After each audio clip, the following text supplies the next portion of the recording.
Alhamdulillah alladzi hadana lihada wa ma kunna linahtadiya laula an hadana Allah. Segala puji bagi Allah Jalla Jalaluh yang telah memberikan hidayahnya kepada kita, membimbing, menunjuki jalan kebaikan dan kebenaran. Dan semoga Allah menyempurnakan nikmatnya agar kita mati di atas agama ini. Allahumma salli wa sallim ala abdika wa rasulika Sayyidina wa maulana Muhammadin wa ala alihi wa ashabihi ajma'in. Ya Allah, semoga salawat dan salam, berkah dan nikmat senantiasa Engkau curahkan untuk hamba kekasih-Mu, untuk baginda Nabi kita Muhammad alaihi salatu wassalam, untuk keluarga beliau, untuk istri-istri beliau, untuk putra-putri beliau, dan untuk seluruh sahabat Nabi, dan semoga Allah meridhai kita bersama mereka. Amma ba'd, di antara doa yang dipanjatkan oleh Nabi kita Muhammad alaihi salatu wassalam, beliau mengatakan, Allahumma anfa'ni bima 'allamtani wa 'allimni ma yanfa'uni wa zidni 'ilman. Beliau yang merupakan utusan Allah, panutan seluruh umat manusia, beliau berdoa memohon kepada Allah, ya Allah, jadikan aku mengambil manfaat dari ilmu yang Kau ajarkan kepada aku. Karena kadang-kala kita udah punya ilmu, kita udah belajar, kita udah ngaji, tapi terkadang ilmu itu tidak mewariskan rasa takut kepada Allah, tidak membuat kita semakin dekat kepada Allah. Sebagian kita tahu dengan keutamaan majelis ilmu, tapi malas datang ke majelis ilmu. Sebagian kita tahu dengan perkara-perkara yang haram, tapi tetap dikerjain. Seakan-akan ilmu yang didapat gak manfaat gitu. Makanya kita memohon kepada Allah, Allahumma anfa'ni bima 'allamtani. Artinya ilmu yang Kau ajarkan kepada aku, bikin dia jadi manfaat buat aku. Wa 'allimni ma yanfa'uni. Dan ajarkan kepada aku yang bermanfaat buat aku. Karena ada ilmu-ilmu yang mengantarkan manusia ke neraka jahanam. Na'udzubillah min dzalik. Maka kita minta kepada Allah ilmu yang bermanfaat. Yang terakhir beliau minta wazidni ilman. Dan tambahkan kepada aku ilmu. Maka jamaah rahimakumullah, berusahalah kita untuk bersungguh-sungguh ketika menuntut ilmu. Alhamdulillah di Masjid Abdillah ini ada banyak kajian. Ada tafsir ya. Ada hadis, ada fiqih, ada tauhid tentunya. Maka berusaha kita untuk menghadiri tatkala kita memang nganggur gitu loh, nggak ngapa-ngapain gitu loh. Beda sama orang sibuk. Ana nggak bisa Ustaz, ana habis maghrib jaga toko umpamanya. Ana kerja sama orang. Tapi ada orang yang memang nggak ngapa-ngapain gitu. Man salaka tariqan yaltamisu fihi ilman sahhalallahu lahu bihi tariqan ilal jannah. Barang siapa yang meniti jalan menuntut ilmu, maka Allah akan memudahkan baginya jalan menuju ke surga. Dan keutamaan orang yang berilmu dibanding dengan orang yang ahli ibadah. Antum tahu tuh, berulang kali dengar Ustadz menyampaikan itu. Fadlul alimi alal abidi ka fadlil qamari laylatal badri ala sairil kawakib. Keutamaan orang yang berilmu dibandingkan dengan orang yang ahli ibadah itu seperti keutamaan rembulan di malam purnama dibandingkan dengan bintang-bintang yang ada. Di riwayat lain dikatakan kafadli ala adnakum, seperti kemuliaanku dibandingkan orang yang paling rendah di antara kalian. Karena para nabi itu tidak mewariskan emas dan perak, enggak ada. Emas dan perak itu warisannya Fir'aun. Warisannya orang-orang kaya itu emas dan perak.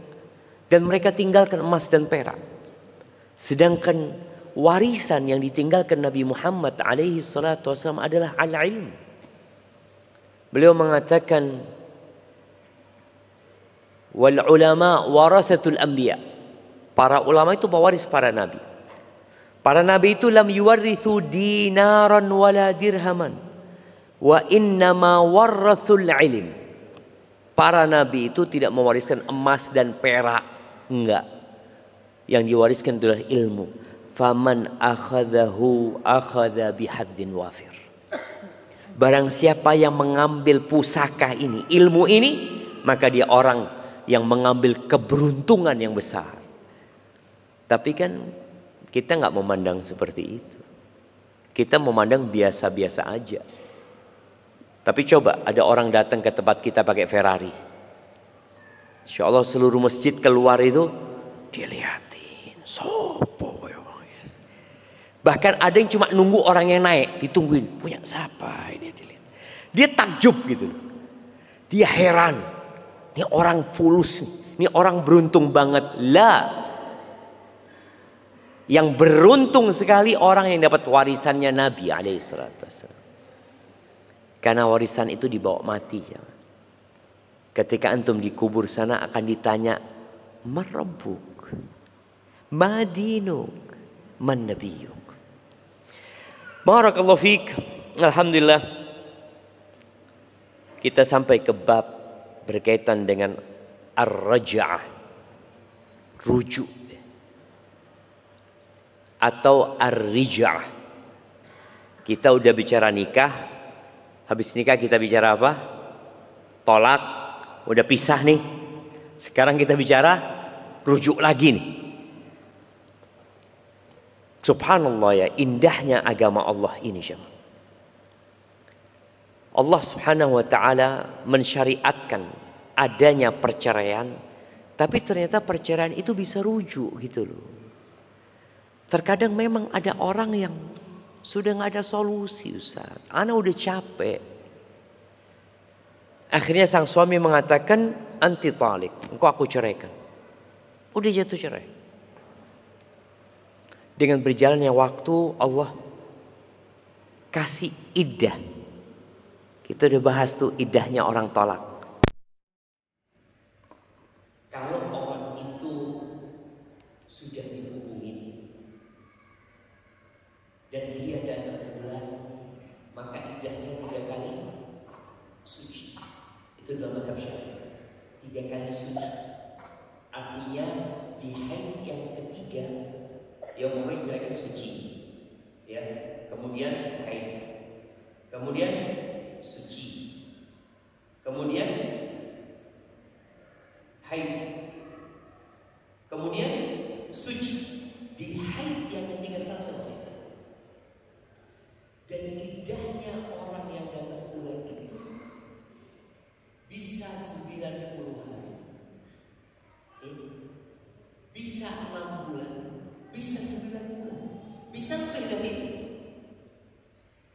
Kenapa? Karena masa haid itu sedikit, tapi masa suci bisa panjang. Seperti seorang yang menyusui, dia nggak ada bulan. Datang bulan 6 bulan dia datang bulan. Padahal udah cerai. Jadi tahu-tahu bulan ke-7 baru datang bulan. Berarti dia baru sekali suci kan? Artinya datang bulan itu menunjukkan dia full suci kan? Kemudian setelah haid kemudian dia suci lagi. Suci lama lagi karena dia nyusui kan? Jadi bisa lama. Jadi proses subhanallah. Ketika orang itu menyusui dia, mungkin suaminya ini jadi tiba kelihatan itu istrimu. Itu bukan anak-anak gitu. Kok masa tega gitu? Tapi udah cerai gitu. Boleh jadi sang istri berubah nanti jadi lebih baik ya. atau suaminya yang bertaubat kepada Allah Azza wa Jalla. Intinya tadi Islam membolehkan perceraian, tapi sudah diatur dengan begitu indah. Ada masa itu. Di masa itu ada namanya rujuk untuk cerai 1, 2 ya. Untuk tolak kan ada tolak bain, tolak yang sudah nggak bisa rujuk lagi. Yang kecil ada bain yang besar. Bain yang besar itu artinya sang istri harus menikah lagi, kemudian dia bercerai baru bisa balik, baru bisa dia nikah gitu ya. Tapi kalau ada yang seperti perempuan yang belum digauli, ketika diceraikan maka dia udah terpisah, nggak ada iddahnya buat dia. Artinya dia udah jadi orang lain. Kalau bicara iddah ini, kalau bicara rujuk ini, apa artinya rujuk itu? Para ulama menyebutkan, mungkin kalau kita baca rujuk ini bahasa yang biasa dipakai ya. Tapi kalau di buku-buku fikih disebutnya ar-raja'atu atau ar-rija'atu. Pakai fathah atau pakai kasrah. Disebutkan artinya raddul mar'ati ilan nikah. Mengembalikan seorang wanita ke dalam pernikahan min talakin ghairi bain. Dari tolak yang enggak bain. Fil iddati, di masa iddahnya min ghairi isti'nafi aqdin, tanpa ada akad baru. Jadi rujuk itu nggak ada akad baru, nggak ada. Soalnya kadang-kala ada istilah apa istilah orang Jawa itu? Nganyari nikah gitu loh. Loh gimana sih nikah kok dianyari gitu loh. Iya Ustaz, soalnya sudah lawas Ustaz. Sudah lama nikahnya gitu loh. Sudah 20 tahun terus dianyari, enggak. Jadi yang ada nikah baru. Jadi kalau istrinya ini yang diceraikan keluar dari masa iddah, itu harus nikah baru. Artinya mantan suami. Kalau di masa iddah suami. Jadi kalau ini iddahnya tolak raj'i, tolak yang bisa rujuk. Itu posisi istri. Tapi kalau sudah keluar dari masa iddahnya, posisinya mantan istri. Sang suami mantan suami. Makanya perempuan di masa iddahnya tadi itu dia boleh bersolek jamaah. Nggak pakai kerudung dia di rumah. Dan dia nggak diusir dari rumahnya. Nggak boleh. Mereka para suami mau mengusir istri, nggak, biar dia di rumahnya sampai masa iddahnya habis. Dan di masa iddah itu perempuan dapat hak nafkah, sandang, pangan, papan. Jadi boleh jadi suaminya ngelihat istrinya sholat, ngaji, berubah ya. Kemudian dilihat kok tambah cantik istrinya. Dia merawat dirinya. Jadi di masa iddah itu istri ini masih istri. Jadi boleh apa yang biasa dia lakukan di rumah. Dan suami masih suami. Jadi ingat di masa iddah. Makanya diperbolehkan rujuk. Bicara rujuk ini hukumnya apa? Hukum asalnya boleh cuma rujuk itu. Tapi watajibu au tusannu, menjadi wajib rujuk itu atau sunnah, ada khilaf di antara para ulama. Kalau istrinya diceraikan dalam kondisi haid atau dalam kondisi nifas, itu ada khilaf di antara para ulama. Ada yang mengatakan wajib dia rujuk. Nanti kita akan baca hadisnya Abdullah bin Umar. Karena dia menceraikan istrinya tidak sesuai dengan syariat, tidak sunnah. Maka disebut tolak bid'i, tolak bid'ah. Nih para suaminya, jangan engkau menceraikan istrimu dalam kondisi datang bulan. Haram, gak boleh. Terus kapan sunnahnya? Sunnahnya adalah menceraikan istri dalam posisi suci dan belum digauli. Suci dan belum digauli. Ini menunjukkan bahwa para suami kalau sudah melihat ada gelagat nggak enak di rumahnya, dia harus belajar fikih tolak.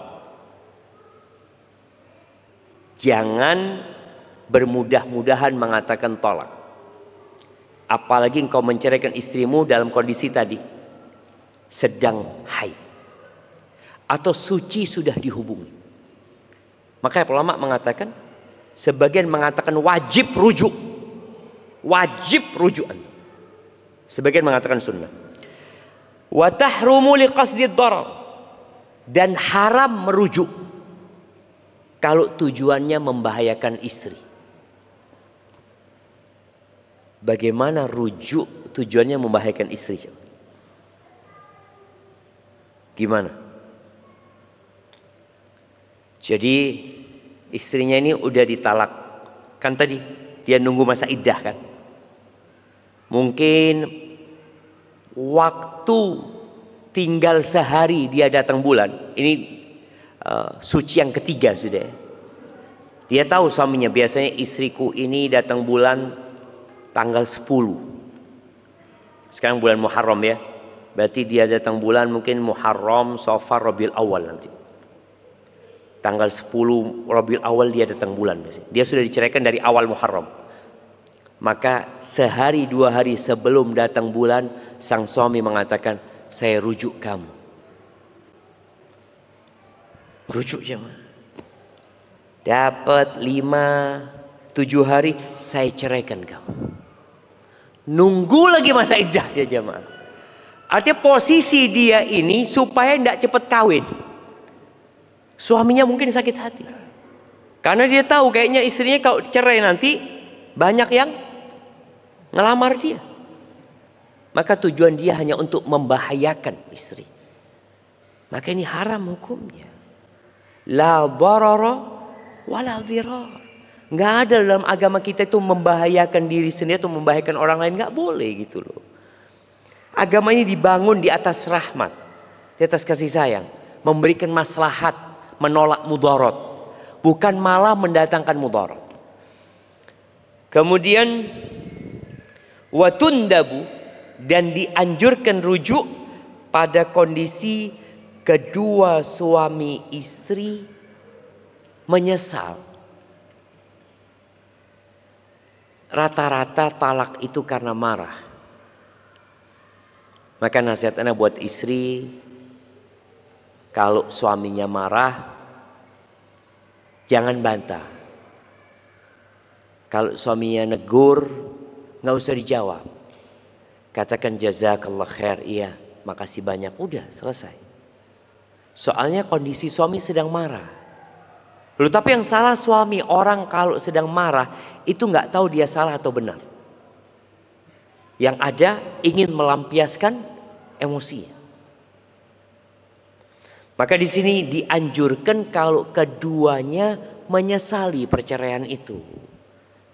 Sang istri mengatakan, bang aku njaluk sepuro bang. Ya aku sing salah, ngomong seperti itu ya. Kemudian sang suami mengatakan aku juga salah, aku terburu-buru. Ya sudah, aku rujuk. Rujuk jemaah. Taib. Dan makruh kalau dia ngira sang suami ini aku kayaknya nggak akan baik sama istriku gitu loh. Usah rujuk gitu loh. Jadi makruh kalau sang suami merasa kayaknya kalau aku rujuk ini, aduh, tambah ruwet nanti urusannya. Ya udah nggak usah rujuk. Maka tadi para suami yang mau rujuk hendaklah memperhatikan kira-kira rujuknya anak ini baik atau nggak baik. Kalau dilihat kayaknya enggak, kayaknya anak nggak akan bisa lebih baik. Artinya istrinya mungkin selama ini marah-marah ini itu, kemudian diceraikan sama sang suami. Lalu sang suami mikir, aku masih butuh sama dia, aku masih mau sama dia. Tapi kalau engkau tetap akan berbuat buruk sama dia, enggak usah, sudah. Sudah. Apa dalilnya? Ya disebutkan di sini bahwasanya mubah, hukum asalnya mubah apabila dia tolaknya tolak raj'i dan tanpa ada tebusan yang dibayarkan oleh perempuan itu, dan masih di masa iddah. Dalilnya firman Allah Azza wa Jalla di surat Al-Baqarah ya. Di ayat 228 Allah mengatakan wa bu'ulatuhunna ahaqqu bi raddihinna fi dzalika in aradu islah. Kata Allah, dan suami-suami dari istri-istri tersebut itu lebih berhak untuk mengembalikan istrinya kepada diri mereka kalau tujuannya ingin rujuk memang gitu. Ingin perbaikan, ya sudahlah. Kembalilah kepada istrimu gitu loh. Jadi suami kalau menceraikan dia bisa rujuk. Kalau istri yang khulu nggak bisa rujuk. Karena kalau sudah khulu itu jadinya bain. Dia harus pisah sudah. Kecuali nikah baru. Baik, kemudian firman Allah di surat Al-Baqarah lagi. Tadi 228, di 229 Allah bicara lagi tentang rujuk. Allah mengatakan at-talaqu marratan. Talak yang bisa rujuk itu 2 kali. Fa imsakun bima'rufin au tasrihum bi ihsan. Kalau engkau mau udah rujuk baik-baik. Kalau enggak ya sudah pisah baik-baik gitu loh. Jangan sampai rujuk tapi untuk membahayakan istrinya. Rujuk hanya untuk balas dendam sama istrinya. Jangan. Allah sudah memberikan arahan. Fa imsakun bima'rufin au tasrihum bi ihsan. Kemudian di surat Al-Baqarah ayat 231, bayangkan Allah ketika bicara tolak, Allah bicara rujuk gitu loh. Tolak itu adalah solusi ketika tidak ada solusi. Dan boleh jadi setelah tolak ada solusi yaitu rujuk, kembali lagi. Maka di ayat 231 Allah mengatakan wa idza talaqtumun nisaa fabalagna ajalahunna faamsikuhunna bima'ruf au sarrihuhunna bima'ruf. Kata Allah, apabila kalian menceraikan istri-istri kalian lalu mereka mendekati habisnya masa iddah mereka. Kalau hamil kapan habisnya? Lahiran. Dia tahu istriku insya Allah lahiran 3 hari lagi. Kemudian dia ingin rujuk. Maka kata Allah Azza wa Jal, fa'amsikuhunna bima'ruf. Kalian rujuk mereka dengan cara yang baik. Atau kalian biarkan mereka sudah habis masa iddahnya, sudah nggak jadi istri kalian lagi. Bima'ruf. Dengan cara yang baik. Ahibati fillah, syaitan itu suka sekali dengan perceraian. Oleh karena itu Allah Azza wa Jalla membuat aturan-aturan agar perceraian itu kalaupun harus terjadi tetap dengan cara yang ma'ruf.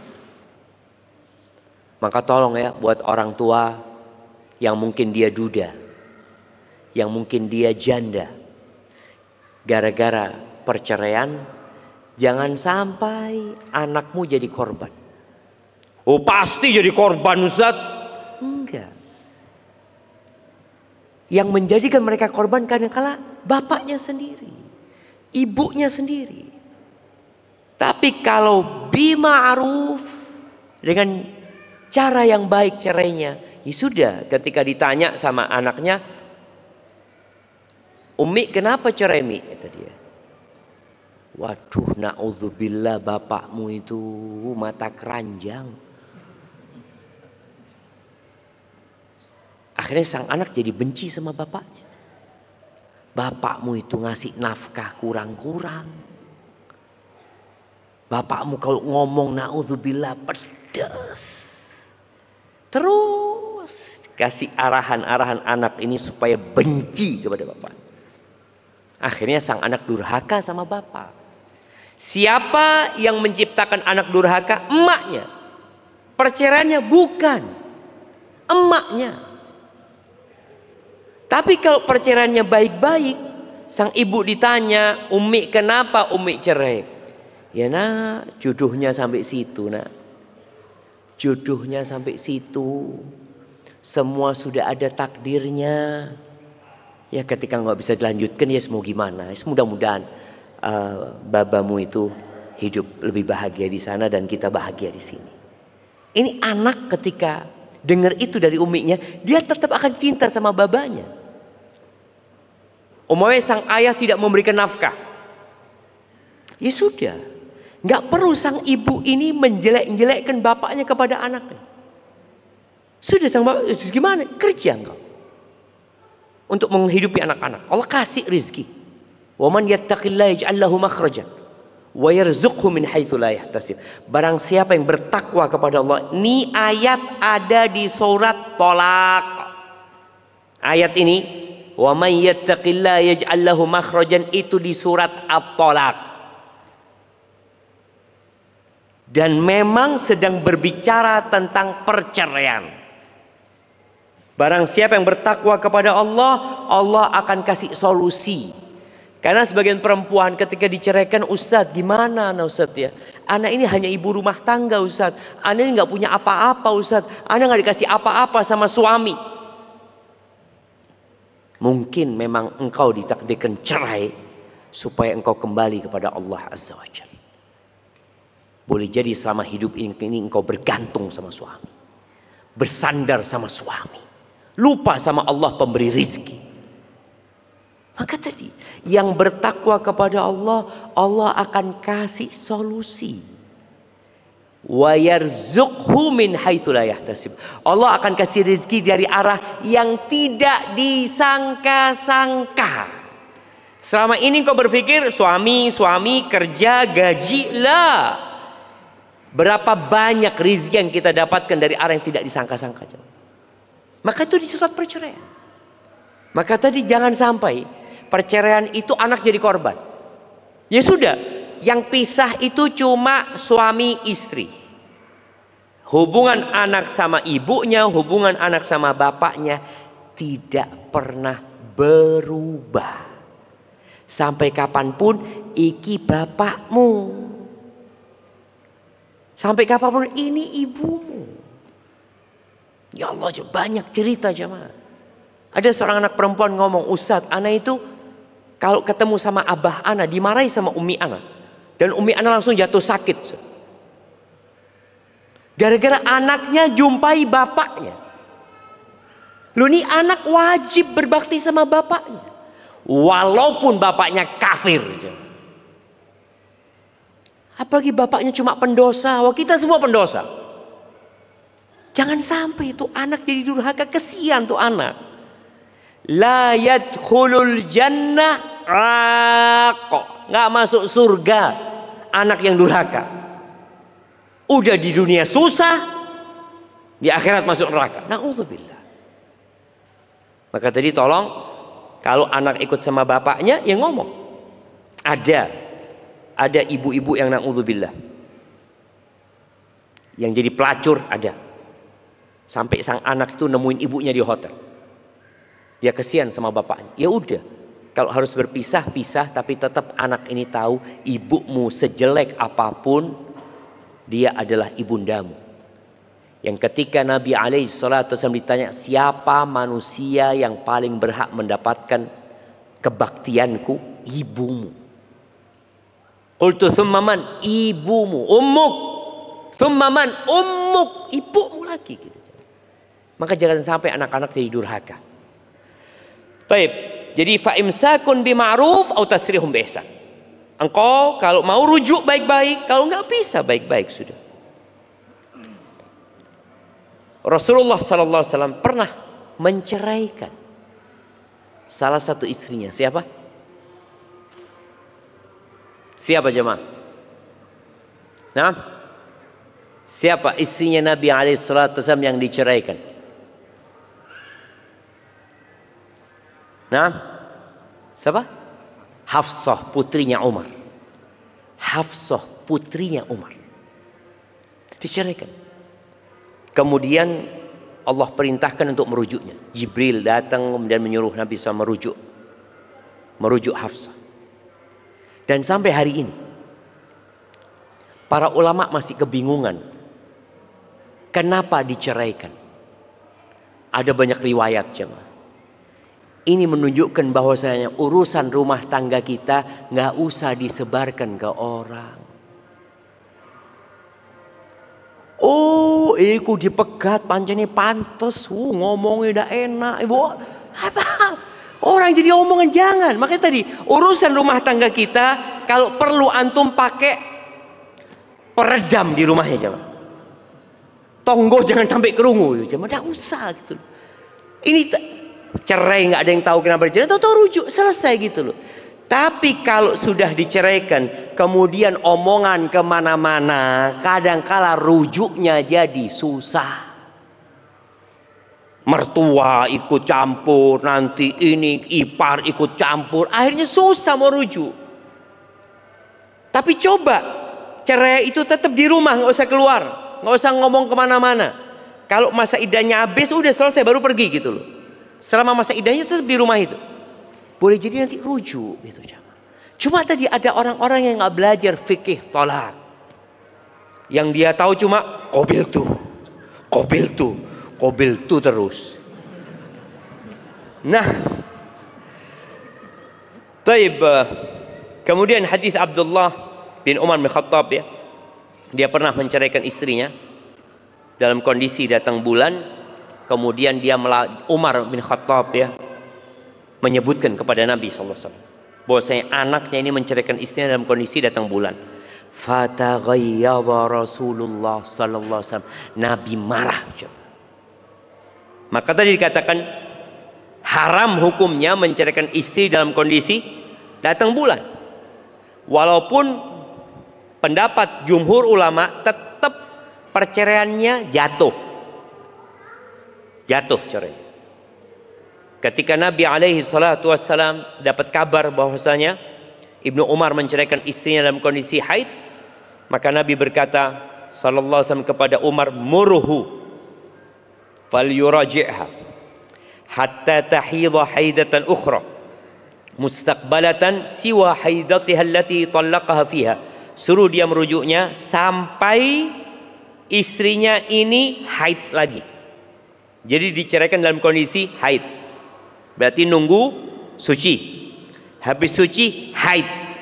Nanti selesai haid yang kedua ini, kalau dia memang mau menceraikan, dia ceraikan sebelum dia menyentuhnya. Bayangin. Jadi orang mau ceraikan itu masih mikir. Ini kapan selesai datang bulannya. Karena dengan dia berpikir, dia jadi sadar apa memang perceraian itu solusi gitu. Bukan karena emosi tahu-tahu cerai lah. Kata Nabi SAW, fadzalika talaq lil iddati kama amarallah. Itulah talak yang sesuai dengan iddah yang Allah sebutkan dalam Al-Quran.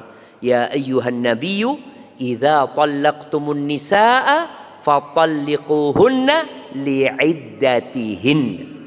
Iddahnya itu yang dimaksud adalah diceraikan dalam kondisi suci belum dihubungi. Baik, kemudian hadis Fatimah binti Qais radhiyallahu anha qalat, Fatimah binti Qais ini datang kepada Nabi alaihi salatu wassalam. Lalu dia mengatakan, ana bintu Ali Khalid. Dia mengenalkan dirinya kepada Nabi SAW. Aku putrinya keluarganya Khalid. Wa inna zawji fulanan, dia katakan suamiku yang namanya fulan, arsala ilayya bi talaqi. Dia ngirim orang untuk menceraikan aku. Artinya dia diceraikan sama suaminya. Wa inni sa'altu ahlahu an nafaqa was sukna. Aku minta kepada keluarganya hakku, hak nafkah dan hak tempat tinggal. Fa abau alayya. Mereka enggak mau ngasih ya Rasulullah. Qalu ya Rasulullah.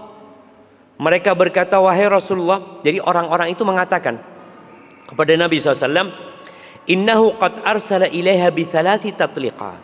Masalahnya ya Rasulullah, suaminya itu sudah menceraikan istrinya udah 3 kali gitu loh. Qalat, Faqala Rasulullah SAW, lalu Nabi SAW berkata, kata Fatimah, innaman nafaqah was-sukna lil mar'ati idza kana li zawjiha 'alaiha ar-raj'ah. Perempuan itu yang dapat nafkah, dapat tempat tinggal, itu kalau tolaknya bisa rujuk. Berarti kalau nggak bisa rujuk, nggak ada hak nafkah, jemaah. Di sini perempuan juga perlu tahu ya. Nafkah perempuan itu apa? Apa jemaah? Nafkah buat perempuan itu sandang, pangan, papan. Apakah wajib bagi suami membelikan tas buat istrinya? Wajib enggak? Enggak wajib. Baik, memberikan uang saku kepada istrinya? Wajib enggak? Wajib enggak jemaah? Enggak, itu termasuk ihsan. Itu termasuk berbuat baik sama istrinya. Yang wajib itu memberikan nafkah. Artinya pakaian, kasih pakaian yang layak. Makan yang layak. Ketika dia memang fulus, kasih yang layak. Tempat tinggal yang layak. Itu haknya, sandang, pangan, papan. Uang saku ini adalah kebaikan suami. Anda perlu mengingatkan ini. Kadang-kadang ada perempuan yang merasa suaminya zalim. Merasa zalim. Ustaz, suami ana Ustaz, kalau orang tuanya dibelikan ini, aduh Masya Allah, sama ana Ustaz, aduh bakhilnya Ustaz. Ana tanya, anti dikasih nafkah nggak? Ya dikasih sih. Dikasih berarti anti nggak dizalimin. Betul. Kalau suami anti berbakti sama orang tuanya, anti dukung. Dukung. Masya Allah bang, berbagilah sama ibumu bang. Semoga diberkahin. Lama-kelamaan suami ini akan baik sama istrinya. Tapi kalau terus ngomongin tentang orang tuanya suami, sakit hati suami. Gitu. Padahal sang suami tidak menzalimin istrinya. Tidak menzalimin istrinya. Maka yang dibicarakan nafkah, yang diminta oleh Fatimah ini nafkah sama tempat tinggal. Maka Nabi SAW mengatakan enggak, engkau sudah tolak nggak bisa rujuk, maka nggak ada hak nafkah. Baik. Kemudian apakah ketika dirujuk perempuan ini bisa minta mahar lagi? Udah nih ditalak ya, dapat sebulan 2 bulan suaminya rujuk. Kata sang istri, bang, kalau mau rujuk bang, mahar dulu bang. Enggak ada mahar jam. Kenapa? Karena statusnya istri. Makanya ketika di masa iddah itu, nih para suami nih, kalau kepingin rujuk sama istrinya, jangan sampai keluar masa iddah. Kalau keluar, aduh bayar meneng. Iya. Kalau sudah keluar maka dia harus melamar lagi. Dia sama seperti orang lain, nggak ada bedanya. Tidak ada bedanya. Ketika datang sang suami melamar lagi ya, udah keluar masa iddahnya, sang istri bisa nolak. Dia mengatakan enggak bang, enggak, sudah capek aku hidup sama kamu. Itu bisa nolak. Tapi ketika masa iddah nggak bisa nolak jam. Tidak bisa nolak. Tapi kalau keluar ya sudah. Allah Subhanahu wa taala mengatakan wa bu'ulatuhunna, dari ayat yang di Al-Baqarah 228 ya. Ini menyebutkan bahwasanya nggak ada mahar gitu loh. Rujuk itu nggak pakai mahar. Tapi kalau nikah baru itu pakai mahar dan pakai yang lain. Tapi kita mungkin dengarkan adzan dulu.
Allahumma salli wa sallim ala nabiyyina Muhammad raditu billahi rabba wa bil islami dina wa bi Muhammadin sallallahu alaihi wasallam nabiyya.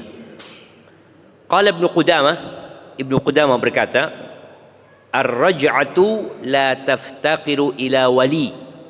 Rujuk itu enggak butuh wali. Wala sadaq, enggak ada mahar juga. Wala ridhal mar'a, tidak butuh keridhaan perempuan, nggak perlu.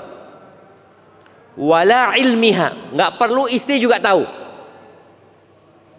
Umpamanya dia ngomong sama suaminya, aku sudah rujuk istriku. Istri di rumah nggak tahu, ya sudah rujuk siapa?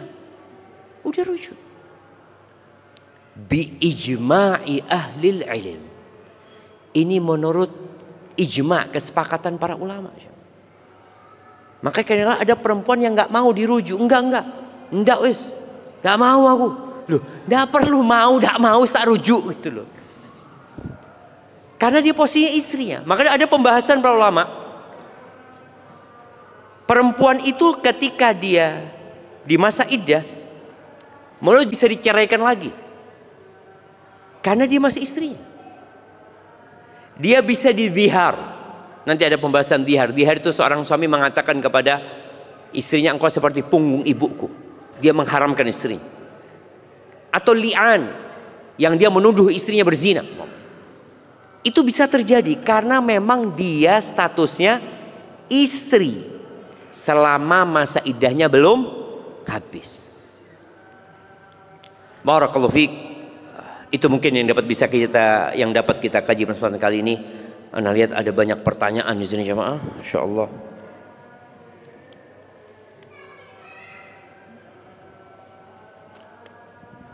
Izin bertanya Ustaz, kenapa seorang ayah selalu bersikap sensitif atau negatif thinking ketika anaknya mau dilamar? Padahal saya niatnya baik, ingin mengajak ibadah nikah. Betul mereka ingin yang terbaik untuk anaknya, tapi kenapa melontarkan pertanyaan yang tidak layak? Pernah ada yang bilang itu karena trauma, takut anaknya diperlakukan sebagaimana dia memperlakukan istrinya. Mohon nasihatnya Ustaz, apa yang harus Anda lakukan? Jujur saya hampir putus asa, udah keliling 7 lapis bumi dan trauma menghadapi wali wanita. Ya, kita nih jamaah kalau mau melamar tolong bercermin. Jadi anak nih pantas nggak dapat ini. Kadangkala kita yang lupa. Orang itu punya standar masing-masing. Kalau tadi yang antum jumpain adalah orang tua yang sensitif, teman-teman antum enggak. Buktinya mereka nikah aman-aman saja gitu. Berarti ada masalah. Jadi ketika memang dia melontarkan pertanyaan, coba antum lihat apa yang dipermasalahkan di diriku oleh orang tua itu. Kalau ternyata satu, oh berarti masalahnya di aku gitu loh. Aku punya masalah berarti. Maka kita jangan berburuk sangka kepada mereka. Yang kita lakukan adalah berbaik sangka sama diri, berbaik sangka dengan mereka, berburuk sangka dengan diri kita sehingga kita bisa memperbaiki diri. Umpamanya ada orang anak kayaknya susah dapat gadis, Ustaz. Ya, kenapa ya? Karena anak udah umur juga, umpamanya. Anak fulus juga nggak banyak. Ya sudah cari janda. Jadi diturunkan standarnya jamaah. Umpamanya anak kepinginnya dapat yang S1, Ustaz. Antum S berapa? Ya belum lulus S1 sih. Antum lulus S1 belum. Paling nggak anak kayaknya lulusan SMA nggak apa-apa. Jadi standar-standar antum itu tolong diturunin. Sehingga insya Allah ketemu.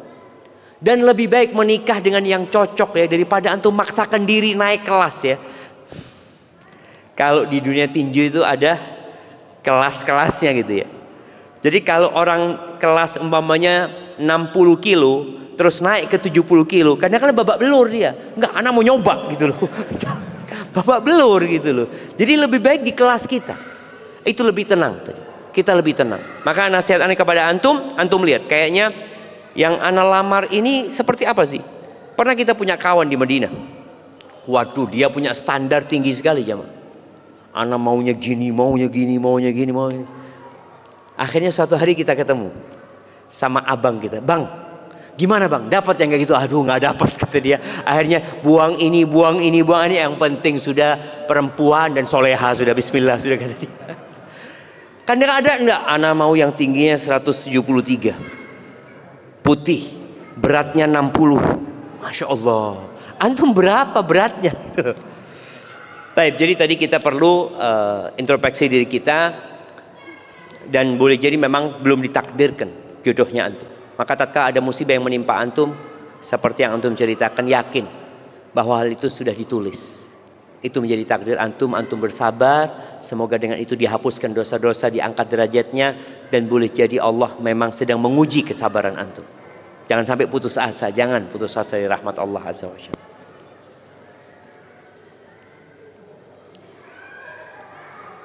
Waduh, izin bertanya terkait pemanfaatan AI dalam membantu menentukan pendapat fikih untuk dijadikan hujjah. Ana masih awam dalam ilmu hadis, jadi ana memanfaatkan AI untuk mencari hadis-hadis dan pendapat ulama. Baru kemudian ana tanyakan ke ustadz yang memahami Al-Quran dan Sunnah sesuai pemahaman salafus soleh. Apakah hal ini diperbolehkan ustadz? Ya kalau sebagai bahan kajian mungkin nggak masalah, tapi bukan sebagai rujukan. Enggak, rujuknya tetap kepada para ulama. Terus kemudian kalau kita bicara AI ini mengikuti tulisan yang paling banyak di dunia sana. Kalau yang nanti orang-orang Syiah pada nulis banyak, maka akan muncul yang dari mereka. Seperti itu. Maka tolong berhati-hati. Tetap Allah mengatakan fas'alu ahla dzikri in kuntum la ta'lamun. Tanyakan kepada ahlu dzikir, kepada para ulama ketika kalian tidak mengetahui. Jadi AI dimanfaatkan untuk pengkajian satu permasalahan ya. Kemudian kembali kepada kitab-kitab yang disebutkan di sana. Karena kadangkala yang dia sebutkan ya nggak benar ketika dirujuk kepada kitab tersebut, atau memang informasinya salah yang didapat oleh AI, maka tetap perlu balik ke kitab-kitab para ulama. Barakallahu fikum. Assalamualaikum warahmatullahi wabarakatuh. Izin bertanya Ustadz, apa yang harus ana lakukan? Ini baru terasa ketika anak-anak sudah berangkat mondok. Sejak dulu ana selalu merasa apa yang sudah ana lakukan dan berikan untuk dia adalah yang terbaik. Ternyata ana sudah zalim kepada anak-anak. Anak-anak sering ana marahin, bentak, dan selalu ana salahkan apabila dia berselisih dengan adiknya. Terlalu banyak kebaikan yang tidak ana lihat dari anak-anak ini, sehingga semuanya baru terasa ketika anaknya sudah di pondok. Betapa ana sangat tidak bersyukur atas rezeki berupa anak yang baik, berbakti kepada orang tua. Anak-anak meskipun begitu selalu tetap sayang dan patuh kepada ana.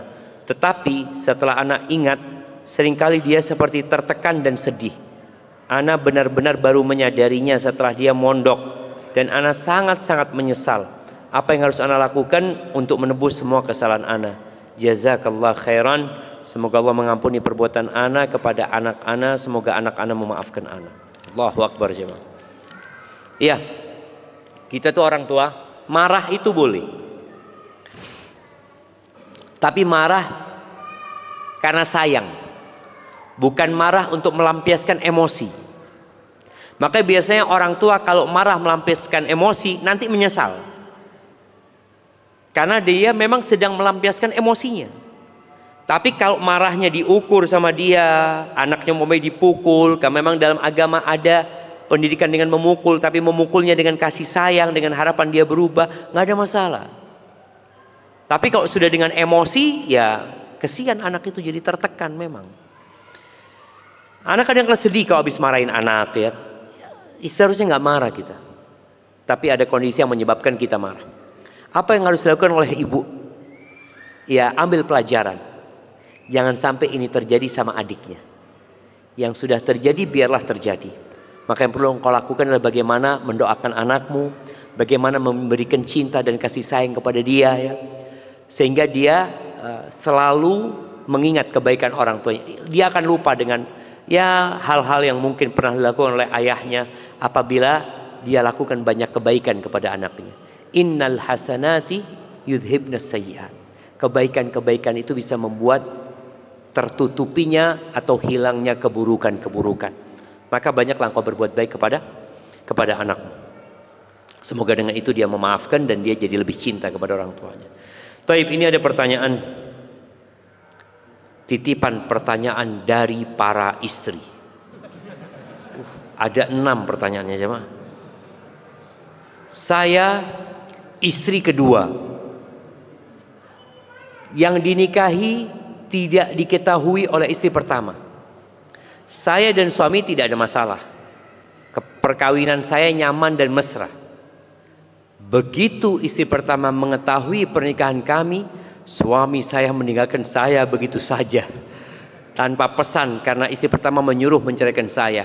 Padahal di awal sebelum menikah dia berjanji untuk tidak meninggalkan saya walaupun istri pertamanya tahu. Setelah 1 bulan saya ditinggalkan, saya dicerai melalui kiriman surat tanpa pernah bertemu lagi. Apakah suami zalim kepada saya Ustadz? Bagaimana bapak-bapak? Nah,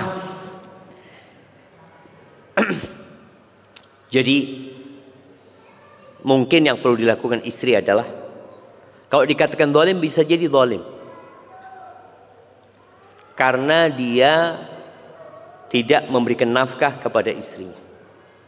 Dia tidak memberikan jatah mabit kepada istrinya. Anda nggak tahu ada kesepakatan apa di antara mereka berdua. Tapi kalau tadi tahu-tahu ditinggal ya, karena ketahuan sama istri pertamanya, akhirnya diceraikan. Nasihat ana kepada perempuan yang jadi istri kedua untuk lebih bersabar.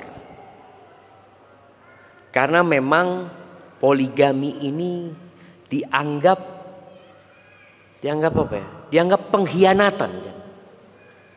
Sampai kadang-kadang bahasanya selingkuh ya. Suaminya selingkuh, padahal enggak, dia nikah lagi. Halal dalam agama. Kemudian istri keduanya dikatakan apa? Pelakor ya. Akhirnya kan ini merusak rumah tangganya orang, ini itu macam. Itu terjadi di masyarakat. Maka nasihat anak kepada para istri kedua untuk lebih bersabar. Ketika kondisi suaminya tadi, mungkin dia takut. Bukan dia takut sama istri pertamanya, tapi dia takut rumah tangganya berantakan. Boleh jadi di situ ada banyak maslahat. Boleh jadi dia berpikir yang ini istrinya masih belum punya anak, yang di situ ada anaknya mamanya, ada 3. Ada banyak yang dipertimbangkan. Atau boleh jadi ada suami-suami ini yang dia nggak mampu memberikan nafkah kepada istri keduanya. Istri pertamanya saja dia kasih nafkah nggak lengkap, artinya nggak sempurna dikasih nafkah. Lalu dia kawin lagi jemaah, ketahuan sama istri pertamanya, bang, listrik ana yang bayar bang. Tahu nanti kawin lagi gitu kan? Ini sebuah kezaliman. Kezaliman, dia punya kewajiban memberikan nafkah kepada istrinya, tahu-tahu dia kawin lagi, padahal dia belum memberikan nafkah yang baik kepada istri pertamanya. Maka kalau dikatakan zalim, boleh jadi suami ibu zalim. Tapi ya udah, ketika anti diceraikan, jangan akhirnya dada anti jadi sesak. Ada jamaah hal-hal yang harus kita buang dari dada kita. Antum tahu jantung kita ini ada di dada. Ada istilah jadi sempit dadanya karena diisi barang-barang yang gak manfaat. Kalau kamar antum yang luasnya, nih mahasiswa nih, mahasiswa, kos-kosannya berapa kali berapa? Ya 3 kali 3. Dikasih ranjang king size yang 2 meter kali 2, Masya Allah. Kasih kulkas yang double pintunya tuh jemaah, seperti itu. Terus dikasih treadmill sama dia. Ya antum gimana mau masuk? Sumpek di kamarnya sendiri gitu loh. Jadi ada yang harus dikeluarkan. Maka nasihatnya kepada yang bertanya ini, udah buanglah masalah itu. Serahkan sama Allah Azza wa Jalla. Suamimu akan dihisab. Dan suamimu pernah baik sama engkau juga. Engkau bisa berbaik sama, mungkin dia punya masalah yang memang menyebabkan dia harus berpisah dengan engkau. Ya udah baik-baik. Engkau lanjutkan hidupmu dengan ketakwaan kepada Allah Azza wa Jalla. Wa may yattaqillah yaj'al lahu makhrajan. Barang siapa bertakwa kepada Allah, pasti Allah kasih solusi. Wa yarzuqhu min haitsu la yahtasib, dan dikasih rezeki dari arah yang tidak disangka-sangka. Barakallahu fikum. Yang kedua, saya seorang istri yang sudah bercerai dan mantan suami tidak memberikan nafkah ke anak-anaknya. Bisakah nafkah ke anak-anaknya dihitung sebagai utang? Dan sampai kapan nafkah untuk anak itu menjadi tanggung jawab bapaknya? Nah, kalau bisa bicara, bisa dihitung utang. Dia akan mempertanggungjawabkannya nanti di hadapan Allah Azza wa Jalla ketika dia tidak memberikan nafkah. Sampai kapan diberi nafkah? Ya sampai anak itu bisa mandiri. Ada yang mengatakan sampai balik belum tentu bisa. Tapi ada yang sudah mandiri, sudah dikasih ilmu. Maka ini tugasnya bapak ketika bercerai, bukan hanya ngasih nafkah tadi sandang pangan papan, tapi perhatikan pendidikan anaknya. Dia yang bakal ditanya sama Allah Azza wa Jalla. Kullukum ra'in wa kullukum mas'ulun an ra'iyati. Semua kalian pemimpin dan akan dimintain pertanggungjawaban atas apa yang dia pimpin. Jangan berpikir dengan bercerai sudah dia ikut emaknya, berarti emaknya yang tanggung jawab. Enggak, engkau bapaknya gitu loh. Engkau bapaknya. Dihitung utang bisa ketika nanti bapaknya sudah kaya, ini loh nafkah selama hidup anak-anak itu sama aku, habis uang 500 juta, balikin. Dia balikin. Kalau enggak jadi utang di akhirat nanti. Kecuali sang ibu mengikhlaskan. Sang ibu mengikhlaskan. Subhanallah ya. Ana pernah ceritakan di sini atau di tempat lain. Ada satu jemaah umroh. Dia ngomong, Ustadz, dia sama suaminya. Dia cerita, ana ini kakak beradik 2 perempuan, Ustadz. Bapak ana itu zalim, Ustadz. Ana tahu bagaimana KDRT yang dilakukan oleh bapak ana kepada ibu ana. Ana seorang adik, ana kelas 2 SD. Kakak ana kelas 4 SD. Akhirnya bapak nyerahkan ibu nggak nikah lagi, bapak udah nikah lagi ya. Ibu ana itu jadi ART, Ustaz, jadi tukang cuci-cuci, subhanallah. Tapi ibu ana itu baik, Ustaz. Nggak pernah ibu ana itu menceritakan keburukan bapak. Akhirnya 2 anaknya ini sukses kaya raya, jam. 2 anak perempuannya. Dan sang ibu mengatakan, "Nak, ingat sama bapakmu. Ingat sama bapak." Sang kakak males gitu loh, karena sang kakak kan kelas 4, jadi dia lebih sering melihat kezaliman bapaknya. Tapi sang ibu mengatakan, "Nak, bagaimanapun itu bapakmu, engkau wajib berbakti sama ayahmu." Masya Allah, jemaah. Jadi ibu yang soleha ini melahirkan anak-anak yang diberkain sama Allah Azza wa Jalla tadi. Dan tanpa harus durhaka kepada orang tuanya. Ketiga, bagaimana cara istri kedua menikah siri menggugat cerai suami karena suami zalim, tidak memberikan nafkah dan tidak berlaku adil karena suami tidak mau menceraikan. Ya, yang seperti ini agak sulit memang. Nikahnya itu harus diitsbat nikah dulu. Maka nasihat ana, berangkatlah ke penghulu, ke KUA, sampaikan. Nanti mereka yang akan mengurusi. Karena kondisinya dia ini nggak bisa khulu kecuali suaminya mengatakan iya. Kalau suaminya nggak mau, maka pengadilan yang menetapkan hal itu. Maka hendaklah engkau berangkat ke KUA, sampaikan kondisimu, nanti akan dikasih solusi insyaallah. Barakallahu fikum. Ustadz, bagaimana jika suami memberi nafkah hanya sekedar sebagai syarat, dia minta dilayani, kadang ngasih tapi itu pun nggak cukup buat makan, cuma 10.000 sehari. Naam jemaah, seorang suami yang tidak memberikan nafkah kepada istrinya, tidak mencukupi sandang pangan papan itu, apakah istri boleh menolak ajakan suami? Boleh. Ada 3 hal yang bisa dia lakukan. Yang pertama, dia tetap melayani suaminya. Dan nafkah yang tidak dia berikan dihitung utang. Dihitung hutang. Nanti ketika suaminya dapat warisan atau apa, dia klaimkan, nggak apa-apa. Karena selama ini istrinya yang kerja ini tuh. Yang kedua, dia melayani suaminya dengan niat sodakoh sama suaminya. Artinya nafkah yang tidak diberikan sama suami, udah dia dapat rezeki dari tempat lain, dia hitung sodakoh. Yang ketiga, dia tidak melayani suaminya karena dia harus bekerja ini dan itu. Karena suami itu punya kewajiban memberikan nafkah kepada istrinya. Ketika sang istri dikasih nafkah, sang istri punya kewajiban melayani suaminya. Tapi kalau sang istri disuruh kerja, nyari duit sendiri, tahu-tahu suami duduk-duduk ya, dipanggil istrinya, sini. Loh, cek enak betul loh jemaah. Makanya di beberapa budaya dan tradisi itu, naudzubillah, istri disuruh dipekerjakan jemaah. Istri dipekerjakan. Islam nggak kayak gitu. Islam mewajibkan suami memberikan nafkah dan mewajibkan kepada istri untuk melayani suami. Ini yang ana fahami di beberapa penjelasan para ulama. Tapi tadi boleh jadi yang utama, kalau suaminya baik ya ini itu, ya dia lain lah suaminya. Insya Allah dia dapat pahala sedekah. Tapi kalau suaminya udah nggak baik, udah ngasih nafkah, maka sang istri tadi boleh dia tidak melayani suaminya dikarenakan suaminya tidak memberikan nafkah kepada dirinya. Hadza wallahu a'lam bissawab. Bolehkah seorang istri meminta cerai karena suami sudah tidak bisa bekerja karena faktor umur dan tidak produktif dan sakit-sakitan? sehingga tidak bisa memberikan nafkah istri. Kalau boleh, boleh aja ya. Boleh. Habis manis sepah, Ibang, aduh, bungkus aja. Ya kalau boleh. Jadi karena suami tidak memberikan nafkah kepada istrinya tadi, boleh dia menggugat cerai suami. Tapi apakah itu solusi?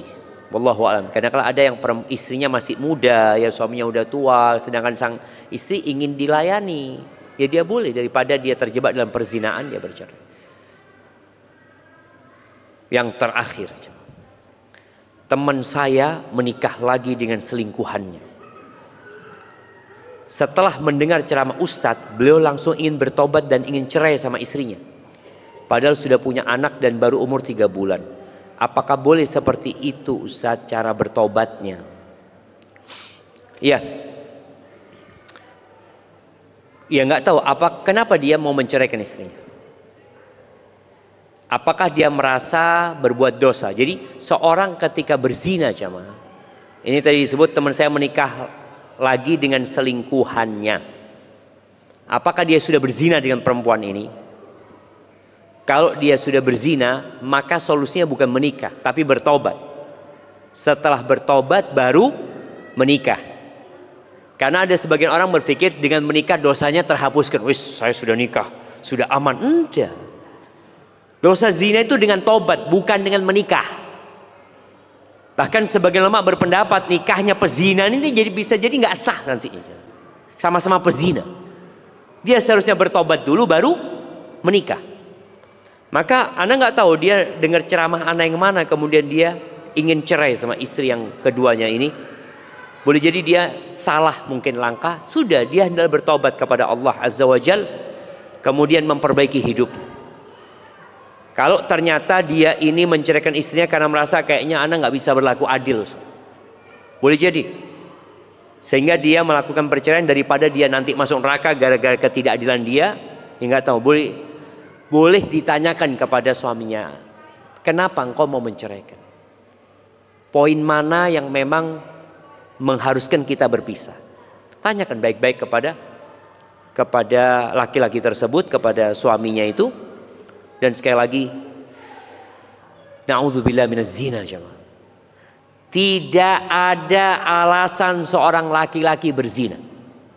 Setelah Allah mengatakan fankihu ma tabalakum minan nisa mathna wa thulatha wa ruba. Nikahilah yang baik-baik dari wanita yang kalian sukai 2, 3, 4. Lalu engkau berzina.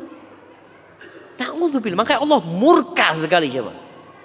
Tidak ada dosa yang hukumannya lebih menakutkan daripada hukuman orang yang berzina. Kalau dia sudah nikah dirajam sampai mati. Pembunuh dibunuh, tapi dirajam sampai mati.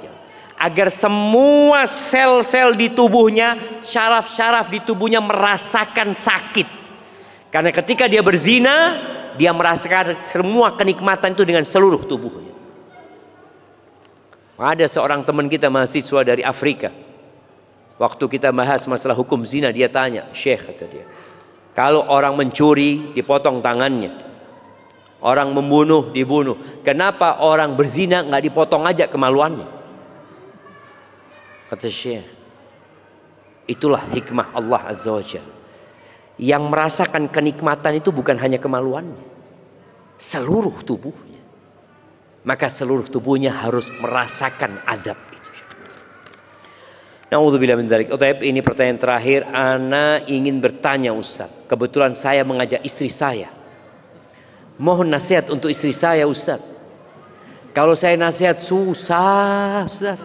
Sudah berkali-kali saya nasihatin, tetap kembali lagi. Nasihati dalam istri saya sering melihat media sosial yang banyak drama-drama atau sinetron.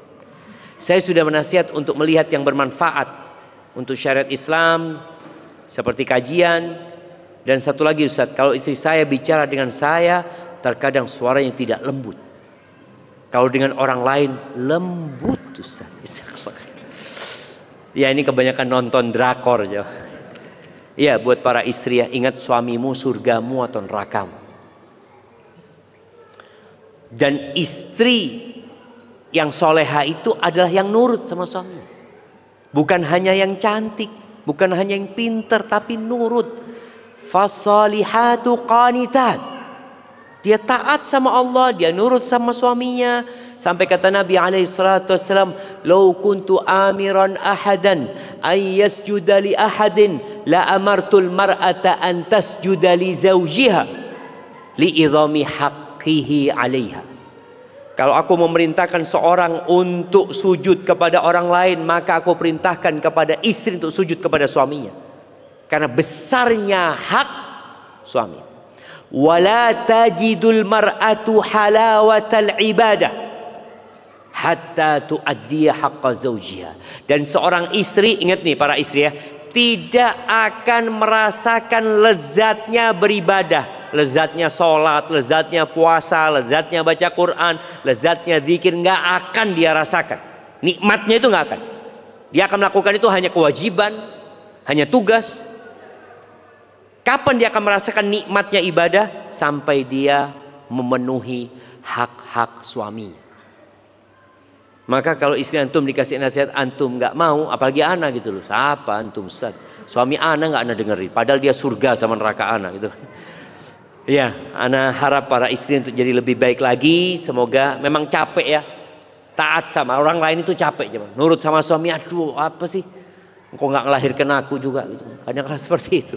Tapi ingat, setelah akad nikah, qabiltu nikaha wa tazwijaha, maka dia jadi surga dan neraka. Jangan sampai kau masuk neraka gara-gara nggak nurut sama suami. Padahal sholatmu banyak, padahal puasamu banyak, tapi masalahnya nggak nurut dan tidak taat sama suami. Tidak menghargai suami, tadi suaranya lebih keras dari suami, teriak-teriak. Lah, tolong yang lembut sama suaminya. Kalau sama orang lain nggak apa-apa, tegas.